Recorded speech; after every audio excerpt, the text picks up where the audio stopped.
rasa seronok lah, rasa ringan sikit lah beban tu.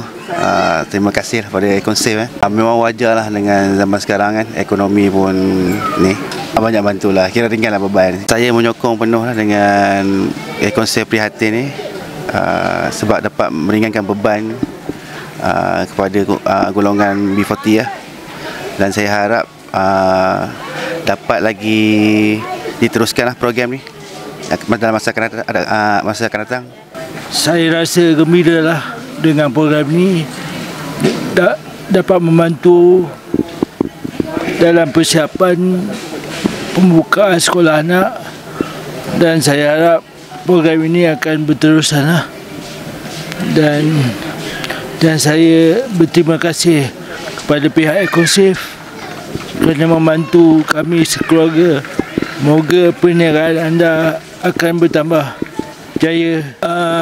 Saya harap program ini dapat diluaskan di masa akan datang kerana ia dapat membantu kami, golongan yang memerlukan, golongan B40, dan dengan kos hidup yang agak tinggi pada hari ini, sedikit sebanyak Econsave membantulah, kerana persiapan buka sekolah bukannya sedikit kan. Dan saya pun sebelum ni ada beli barang dekat Econsave, dan kualiti barangan dia pun yang terbaik lah saya rasa. Dari segi baju dia, seluar dia, dan barang dia boleh tahan lah. Harga dia berpadutan dengan kualiti yang diberi, dengan servis yang diberi, dan saya rasa benda ni akan bertambah baik lah pada masa akan datang. Saya ini untuk John Shopping ini back to school, memang kita akan berterusan. Ini pun kali kedua kita buat dekat Ipoh Sai. Saya pun harap kita boleh membantu orang keluarga yang kurang upaya, boleh meringankan dia punya beban. Memang setiap punya season memang kita akan luangkan sikit duit untuk membantu family, untuk macam kali ini punya back to school. Okay, pada waktu yang akan datang macam CNY atau Raya, kita akan juga ada ini punya bantuan perhatian untuk masyarakat yang kurang upaya. Yes, betul. Apa yang kita dapat untung, kita pun kena bagi balik masyarakat yang kita ada sama-sama kongsi.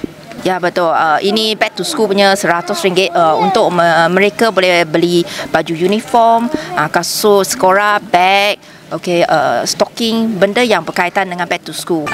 Actually kita pun sensitif tentang apa yang berlaku dekat kita pada Malaysia. Let's say sebelum ni ada itu banjir, memang Econsave pun ada keluarkan banyak duit, kita beli barang kepurang untuk rumah-rumah yang banjir punya mangsa-mangsa. Okay, waktu yang sama macam kalau ada kebakaran ke rumah, ada family ada masalah atau ada accident daripada satu family, diorang ada kesusahan, kita akan bantu juga. Janji kita ada dapat info, memang kita akan bantu dekat sana. Actually Malaysia, dekat Econsave dekat Malaysia sudah banyak tempat dah. Semua negeri pun ada orang yang tertentu untuk bantu. Jadi apa-apa function kita akan bantu juga.